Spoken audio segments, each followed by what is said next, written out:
Hello everyone, a warm welcome to new YouTube video. I hope you are all fine and safe and your preparation is going great. This is the day 11th video of our reading series. आपको पता ही है कि हमारी reading की series चल रही है 30 days reading series, जिसमें हमने डे 10 तक की वीडियोस आपके साथ शेयर की हैं। डे 1 से लेकर डे 10 तक जो है हमने ऑलमोस्ट 5 to 6 क्वेश्चन टाइप जो है वो डिस्कस कर लिए हैं, जैसे कि true false, not given, summary completion with words and summary completion without words and list of heading, MCQ, match the information। ये सारे टॉपिक हम डिस्कस कर चुके हैं। अगर आप उन चीज़ों से अवेयर नहीं हो कि आपको किस तरह से वो सीरीज़ मिलेगी 30 डेज़ की, तो मैं आपको बता दूं कि आपको आज वीवर का चैनल ओपन करना है, उसके बाद आपको प्लेलिस्ट में जाना है, देन आपको वहाँ पर 30 डेज़ रीडिंग सीरीज़ मिल जाएगी। डे 1 से लेकर आप प्रैक्टिस स्टार्ट कीजिए। डेफिनेटली आपकी रीडिंग का स्कोर जो है वो 1 बैंड या फिर 1.5 बैंड से इम्प्रूव होगा। आज की वीडियो किस टॉपिक पर है वो बात कर लेते हैं। आज डे 11th है और डे 11th में हमने डिस्कस करना है आज डायग्राम लेवल कंप्लीशन। ठीक है, डायग्राम आपको गिवन होता है। बहुत सारे स्टूडेंट्स को उसके आंसर फाइंड आउट करने में प्रॉब्लम आती है, एंड रीज़न इज़ दैट कि आपको कई बार तो डायग्राम के आंसर सीक्वेंस वाइज मिलते हैं, बट समटाइम्स ऐसा होता है कि आपको वो आंसर सीक्वेंस वाइज नहीं मिलते, क्योंकि डायग्राम की राइटिंग जो होती है वो हमें पता है कि राइटिंग जब हम करते हैं टास्क 1 उसमें डायग्राम आता है, तो आप एक्टिव की बजाय जो है पैसिव को यूज़ करते हो। वहाँ पर आपको ये ध्यान में रखकर जो है आंसर फाइंड आउट करने होते हैं कि एक्टिव वॉइस यूज़ हुआ है या पैसिव वॉइस यूज़ हुआ है। और उसके साथ साथ क्या होता है कि कई बार किसी चीज़ को एक्सप्लेन करने के लिए वो लाइनें ऊपर नीचे लिखी होती हैं उसके प्रोसेस अकॉर्डिंग। ठीक है, इसलिए आज हम करने वाले हैं diagram level completion question type, जो आपके लिए इम्पोर्टेंट है। अगर आपको रीडिंग के एग्ज़ाम में आ जाए तो आप आसानी से, वो ब्लैंक्स होती हैं और आप अगर आ जाए आपके पास 5 से 6 क्वेश्चन, तो आप आसानी से 5 से 6 आंसर जो है अपने वो करेक्ट कर सकते हो, अगर आपकी इन क्वेश्चंस पर कमांड हो तो। चलिए बिना किसी देरी के वीडियो को करते हैं स्टार्ट। एंड वीडियो स्टार्ट करने से पहले एक रिक्वेस्ट है कि अगर आप इस चैनल पर नए हैं, अभी तक चैनल को सब्सक्राइब नहीं किया, then please do it fast. जल्दी से चैनल को सब्सक्राइब कर लो, क्योंकि इस चैनल पर आपको रिकॉर्डेड लेक्चर, लाइव लेक्चर और उसके साथ साथ आपको इवेल्युएशन की भी हम फैसिलिटी फ्री ऑफ कॉस्ट देते हैं। चलिए अब बात करते हैं हम कि आज का टॉपिक हमारा जो हम डिस्कस करने वाले हैं। आज का टॉपिक मैंने जो है वो लिया है, जो हमारा अभी रिसेंटली एग्ज़ाम हुआ था उससे रिलेटेड है।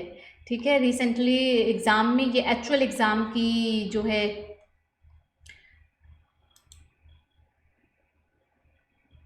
Wait a second, I am just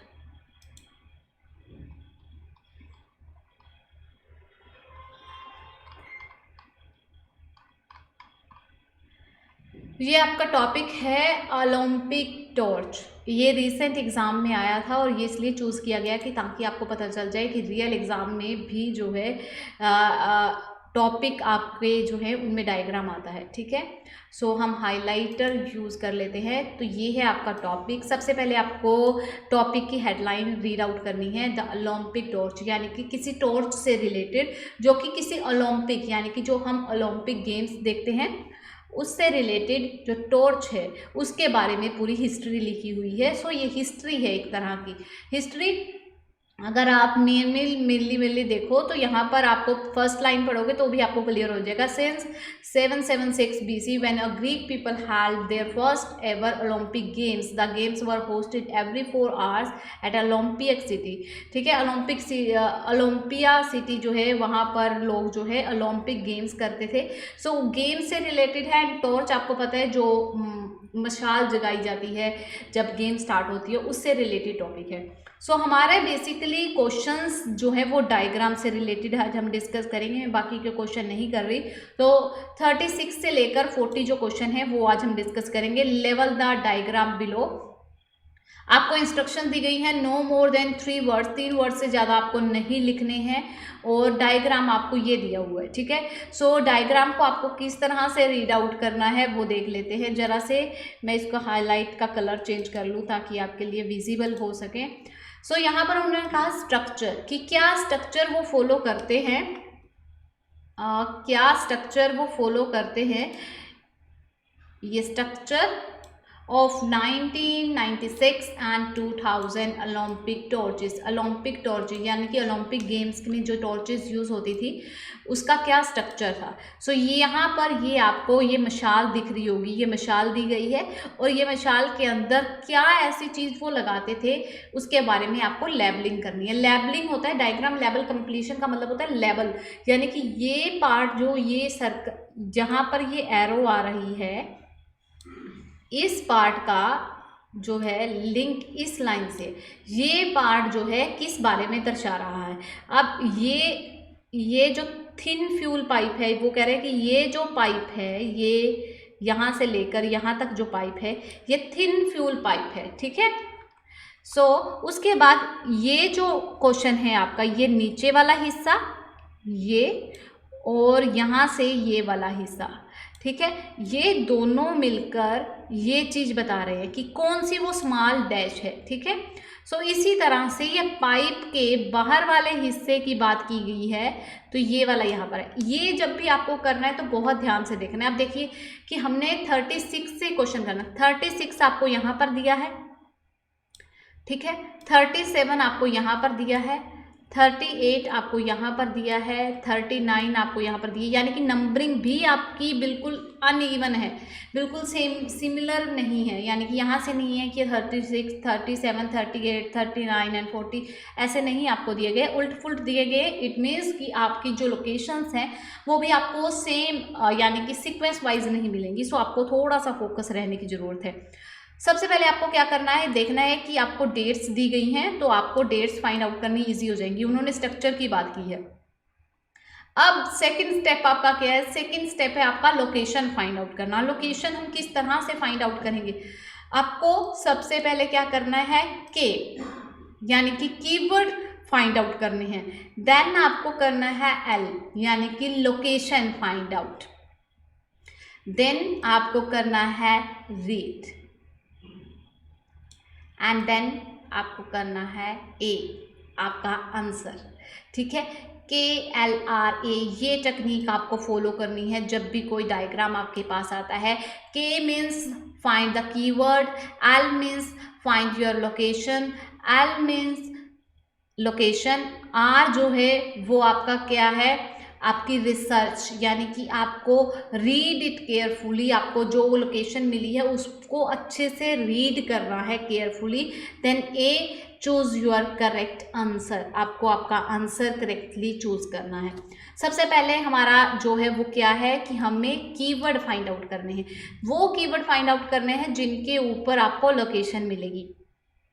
burner system of a dash, यानी कि जहाँ पर हमें बर्नर सिस्टम की बात होगी वहाँ पर आपको अ किया होगा और उस अ के बाद जो भी ब्लैंक है वो यहाँ पर आपका आएगा।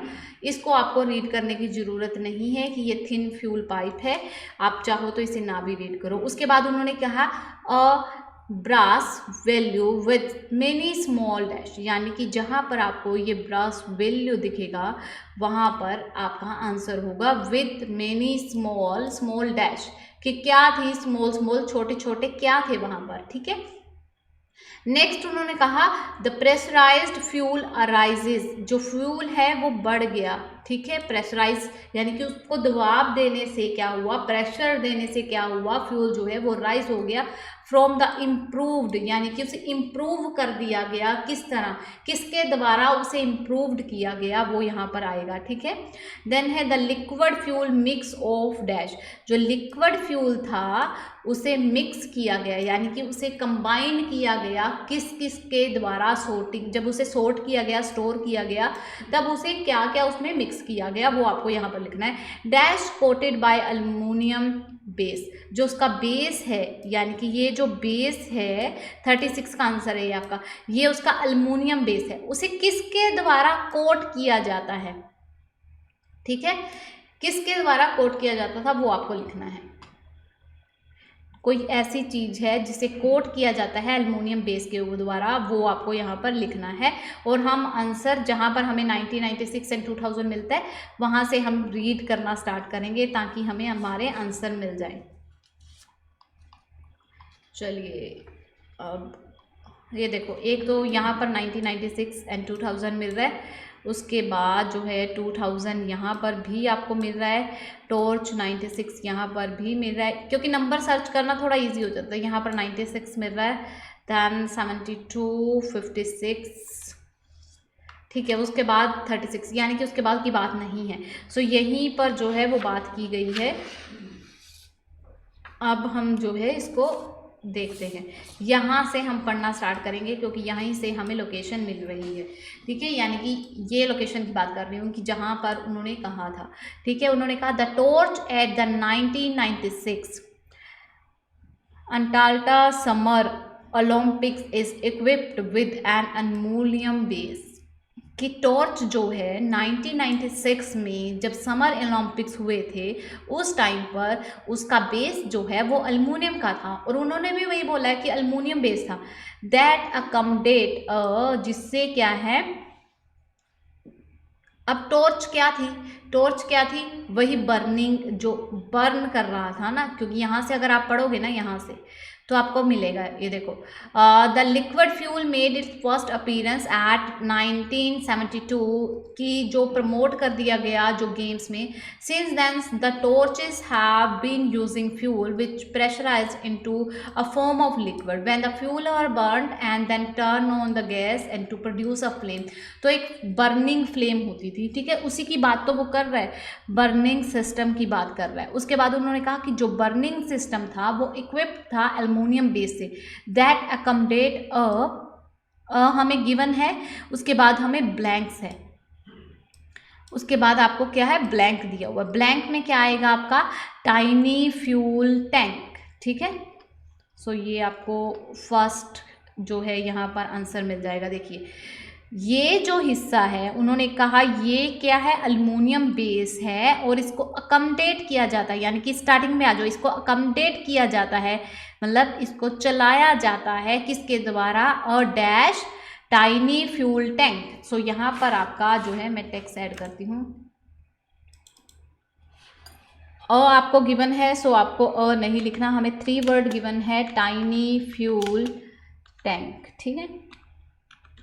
सो अब देखिए हमें 40 का आंसर पहले मिला है, इसका मतलब ये नहीं है कि हमें 36 का आंसर मिला, क्योंकि वहाँ पर अभी कुछ बात नहीं की गई कि उन्होंने ये तो कहा कि बेस जो है वो एल्युमिनियम का है, उसके बाद उन्होंने कुछ नहीं कहा अभी तक कि वो बेस जो है वो कोट किया गया था, किस चीज़ को कोट किया था उसके बारे में कोई बात नहीं है, ठीक है। हम आगे मूव ऑन करते हैं, आगे पढ़ते हैं।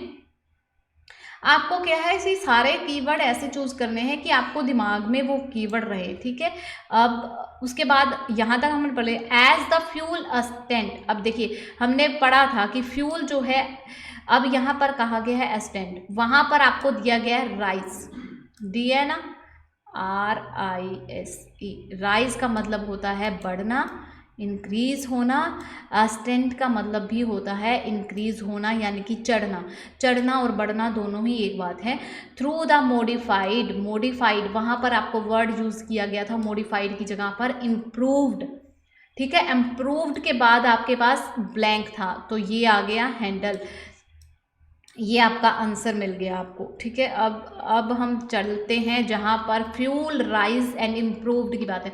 आपको ना देखो, प्रेशराइज्ड फ्यूल राइज, राइज की जगह पर उन्होंने वर्ड यूज़ किया है एस्टेंट, एंड देन इम्प्रूव्ड की जगह पर उन्होंने वर्ड यूज़ किया है मॉडिफाइड। मॉडिफाई क्या होता है, किसी पुरानी चीज़ को मॉडिफाई करके, चेंज करके उसे एक नया लुक देना। इम्प्रूव्ड का मतलब क्या होता है कि कोई चीज़ में कोई नई चीज़ ऐड करके उसको इम्प्रूव कर देना, पहले से बेहतर बना देना, तो दोनों ही सेम है।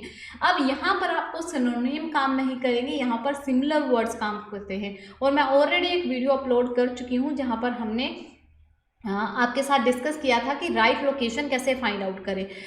इसी वजह से student same word find out करते हैं और उन्हें नहीं मिलता, इस वजह से उनका जो है आंसर गलत जाता है। अब हमें इसका आंसर मिल गया, इम्प्रूव्ड के बाद उन्होंने क्या लिखा था, हैंडल। अब आपके जो है एक और डाउट यहाँ पर क्लियर हो रहा है कि इस जो है इस बात को बिल्कुल आप नहीं नकार सकते हो कि आपके आंसर जो हैं आपको सीक्वेंस वाइज मिलेंगे। हमें पहले 40 का आंसर मिला है, उसके बाद हमें 37 का आंसर मिला है। सो अगर आप ये मान के चल रहे हो कि आपको आंसर सीक्वेंस वाइज ही मिलेंगे तो ये आपकी सबसे बड़ी भूल है। जब आप डायग्राम करते हो इसकी कोई गारंटी नहीं है कि आपको आंसर सीक्वेंस वाइज मिलेंगे। बस यस, आपको थोड़ा सा फोकस रहकर जो है वो पढ़ना पड़ेगा। अब हम नेक्स्ट आगे मूव करते हैं ताकि हमें आगे के आंसर जो है मिल सकें। अब प्लीज़ कमेंट्स में ये मत कहना कि मैम आपको आंसर जल्दी मिलते हैं। अगर ढूंढोगे तो आपको भी मिलेगा, ढूंढने से भगवान भी मिलता है। आंसर तो बहुत छोटी सी चीज़ है, ठीक है। हमें एक आंसर यहाँ मिला, दूसरा यहाँ मिला। अब उसने कहा जो फ्यूल है उसे बढ़ाया जाता है मॉडिफाई करके हैंडल्स के द्वारा। It is स्न्यूज्ड। स्न्यूज्ड क्या होता है? उसे निचोड़ा जाता है, स्क्वीज किया जाता है, निचोड़ा जाता है थ्रू अ वास्ट वैल्यू। अब देखिए यहाँ पर ये हमें गिवन था ना, कीवर्ड हमने मार्क किया था, that has a thousand of little.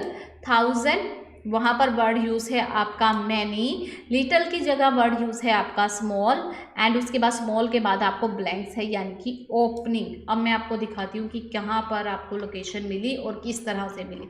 अब देखिए हमने बास वैल्यू जो है वो हाईलाइट किया था। मैनी की जगह पर आपको पैसेज में मिला थाउजेंड्स मतलब बहुत सारे, ठीक है। स्मॉल की जगह पर आपको वर्ड मिला पैसेज में लिटल। लिटल के बाद आपका ब्लैंक है और ब्लैंक की जगह पर आपको वहां पर क्या मिला? ओपनिंग्स, ठीक है।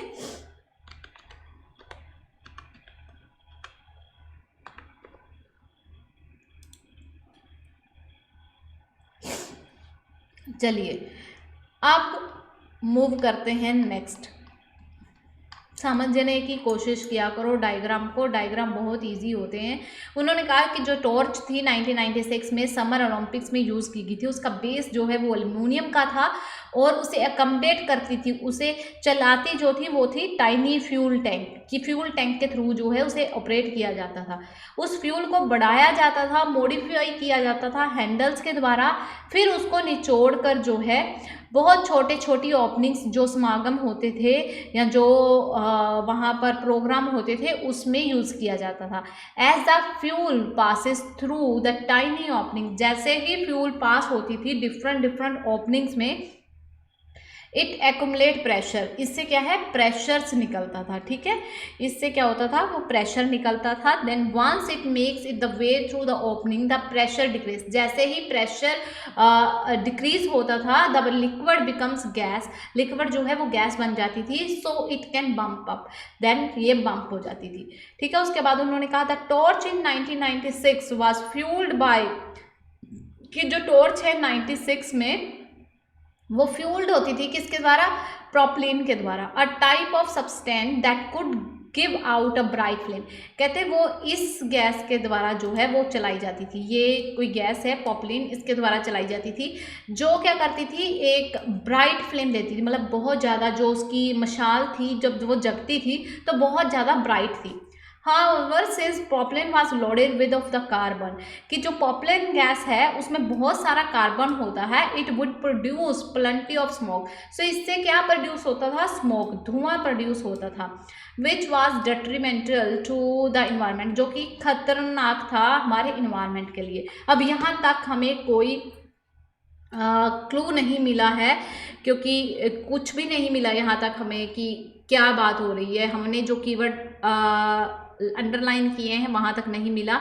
देन उन्होंने कहा इन 2000 the designer of Sydney Olympic torch proposed a lighter and cheaper design, कहते हैं कि डिज़ाइनर थे सिडनी के जिन्होंने एक लाइटर, बहुत हल्का और चीप डिज़ाइन जो है क्रिएट किया, which was harmless to the environment, जो इन्वायरमेंट को भी हार्म नहीं पहुँचाता था। For the fuel they decided to go with a combination of, अब देखो कम्बिनेशन ऑफ, वहां पर उन्होंने वर्ड यूज किया मिक्स ऑफ, किसको? वो फ्यूल जो लिक्विड फॉर्म थे था, ये देखो यहाँ पर लिक्विड आपको दिया है, उसके बाद वो गैस की बात कर रहा है, फ्यूल की बात कर रहा है, वो दोबारा लिक्विड यूज नहीं कर रहा वर्ड, ठीक है। सो अंडरस्टूड है कि वो लिक्विड फॉर्म की बात कर रहा है। कहते हैं उन्होंने डिसाइड किया go with the combination of 35% of propylene, propylene जो है gas, it is used for cooking and heating, जो कुकिंग में और हीट करने में यूज़ होती थी, एंड 65% इज बुटेन। तो कौन किस किस का मिक्सचर था वो? पोप्रेन एंड बुटेन का। बुटेन क्या है? एक ऐसी गैस थी जो पेट्रोलियम के लिए यूज की जाती थी, thus creating a powerful flame without generating much smoke, जिससे बहुत ज्यादा स्मोक नहीं होती थी, सो धुआं नहीं होता था। कौन कौन सी ऐसी किस किस का मिक्सचर था? एक था पोप्रेन का, एक था बुटेन का। सो ये आपका आंसर मिल गया हमें। ठीक है, मैं बताती हूँ कि किस तरह से मिला। वेट, अ लिक्विड फ्यूल, देखो यहाँ पर उन्होंने दिया है a liquid fuel, the liquid fuel mix of, वहां पर उन्होंने कहा कॉम्बिनेशन ऑफ। ठीक है, किस किस का कॉम्बिनेशन था वो आपने देख ही लिया है, प्रोपेन एंड, हमें 3 वर्ड अलाउड है ना, इसलिए मैं एंड लगा रही हूँ बीच में, एंड बुटेन। ये दो गैस का कॉम्बिनेशन था।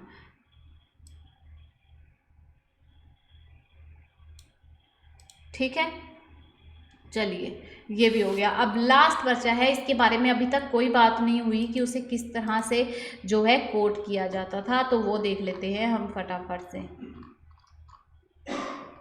हम यहाँ तक पढ़ चुके हैं। ठीक है, सो उसके बाद है the both the 1996 and 2000 torch adopted a double flame burning system. Double flame उन्हें अडॉप्ट किया जाता था एक डबल फ्रेम बर्निंग सिस्टम के through, enabling the flame to stay lit even in several conditions. अब इसको समझिए, उन्होंने कहा, क्या कहा? टॉर्च जो है उन्होंने अडॉप्टेड कर लिया, किसको? एक डबल फ्लेम बर्निंग सिस्टम को, जो कि डबल फ्लेम बर्निंग सिस्टम को कर लिया, जो कि कोट होती थी किससे? अल्मुनियम बेस से, क्योंकि अल्मुनियम बेस की ही वो बात कर रहा है पूरे टॉपिक में, और अभी तक कुछ नहीं था उन्होंने क्लियर किया कि वो किस तरह से जो है कोट होती थी, कोटेड बाय अल्मुनियम फेस। किसको कोट किया गया था अल्मुनियम फेस से? ये सिस्टम को, कि हम 1996 और 2000 की ही तो बात कर रहे हैं। अब तक जो हमने ऊपर पढ़ा था the structure of 1996 and 2000 Olympic torch, so इसी स्ट्रक्चर के बारे में हम बात कर रहे थे। तो वो क्या करा, उन्होंने अडॉप्ट कर लिया था अ डबल फ्रेम बर्निंग सिस्टम को। और ये जो डबल फ्रेम बर्निंग सिस्टम है, ये किससे कोट होता था? ये कोट होता था, यहाँ पर इन्होंने लिखा था, wait a minute, this torch at summer in with an aluminium face. ठीक है, तो अल्मोनियम बेस के साथ वो कनेक्ट होता था। सो आपका आंसर यहाँ पर क्या मिल गया? Double frame. ठीक है, सो यहाँ पर आपका आंसर आ गया डबल फ्रेम।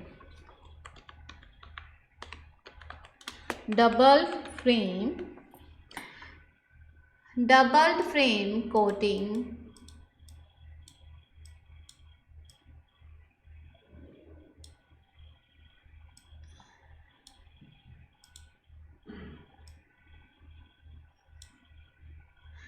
अब उन्होंने कहा कि double frame coating by aluminium face, कि डबल फ्रेम जो है वो यूज़ किया जाता था, किसके द्वारा वो कोट होता था? वो अल्मोनियम बेस के द्वारा कोट होता था। सो आई होप कि आज की वीडियो के बाद अब आपके आंसर गलत नहीं होंगे। कोई भी डायग्राम आ जाए, आपको ये नहीं मानना कि आपको सीक्वेंस वाइज आंसर मिलेंगे। एक टेक्निक आपको हमेशा फॉलो करनी है अगर आप करना चाहते हो, जो हमने किया कीवर्ड फाइंड सबसे पहले, उसके बाद हम लोकेशन पर गए, उसके बाद हमने रीड किया केयरफुली, अच्छे से रीड किया और अपना आंसर फाइंड आउट किया। मैं आपको सजेस्ट करती हूँ कि आप एक एक क्वेश्चन करके रीड मत कीजिए जब भी आपके पास डायग्राम आता है, क्योंकि वो कोई आंसर आपको एक ऊपर की लाइन में मिलेगा, कोई नीचे की लाइन में मिलेगा। आपको सारे डायग्राम के कीवर्ड जो है अंडरलाइन करने हैं, उस डायग्राम को समझने की कोशिश करनी है। जब आप राइटिंग करते हो, राइटिंग टास्क 1 में आपके पास डायग्राम आता है, उस टाइम पर आपके पास ये मेंशन नहीं होता, आपको गिवन नहीं होता उस टाइम पर। ठीक है, सो वो उस टाइम पर आपको गिवन नहीं होता, उसकी इंफॉर्मेशन गिवन नहीं होती, आप अपनी तरफ से वो लिखते हो, वो डायग्राम को आप एक्सप्लेन करते हो। सेम उसी वे में आपको क्या करना है, आपको उसी वे में जब आपके पास डायग्राम आए, उस डायग्राम को समझने की कोशिश करनी है। आपको लिखना नहीं है, सिर्फ समझने की कोशिश करनी है कि ये क्या चीज़ हो सकती है, ये क्या चीज़ हो सकती है। आपको ब्लैंक्स दिए होंगे, जितना का आपको इन्फॉर्मेशन गिवन होती है आपको उसको समझना है। उसके बाद आपको कीवर्ड अंडरलाइन करने हैं। सारे कीवर्ड आपको एक ही बार में अंडरलाइन करने हैं, चाहे वो आपके 5 क्वेश्चन हो, चाहे वो आपके 7 क्वेश्चन हो, जब आप डायग्राम कर रहे हो, मैं तब की बात कर रही हूँ। उसके बाद आपको लोकेशन पर जाना है और लोकेशन पर जाते हुए आपको अच्छे से समझना है, क्योंकि आपके दिमाग में एक इमेज छपी होगी जो आपने डायग्राम की बनाई है, और आप जब रीड करोगे तो ईजिली आपको आंसर मिलेंगे। लोकेट करना है, रीड करना है केयरफुली, देन आपको आंसर फाइंड आउट करके आंसर लिखना है। I wish you a very best of luck कि जिनका एग्ज़ाम आने वाला है और जिन्होंने ये वीडियो देख ली है उनके लिए ये वीडियो डेफिनेटली हेल्प करेगी उनका स्कोर इम्प्रूव करने में। और अगर आपका कोई डाउट है आज की वीडियो से रिलेटेड या हमारी इस रीडिंग सीरीज़ में जितने हम लेक्चर लगा चुके हैं उन लेक्चर में अगर आपका कोई डाउट है, देन प्लीज़ कमेंट सेक्शन में ज़रूर लिख दीजिएगा, क्योंकि अगर आप अपनी प्रॉब्लम शेयर नहीं करोगे तो उस प्रॉब्लम का सल्यूशन नहीं निकलेगा। सो अगर आपके मन में भी कोई रीडिंग की जितनी अब तक के लेक्चर हो चुके हैं, आई थिंक डे 11 है आज, तो 11 लेक्चर हम ले चुके हैं रीडिंग के, अगर उनसे रिलेटेड भी आपके मन में कोई डाउट है तो आप इस वीडियो के नीचे जो है कमेंट सेक्शन में लिख दीजिएगा। हम एक दिन जो है डाउट क्लास लेकर वो आपके सारे डाउट क्लियर कर देंगे। Thank you for watching this video and keep loving and keep supporting.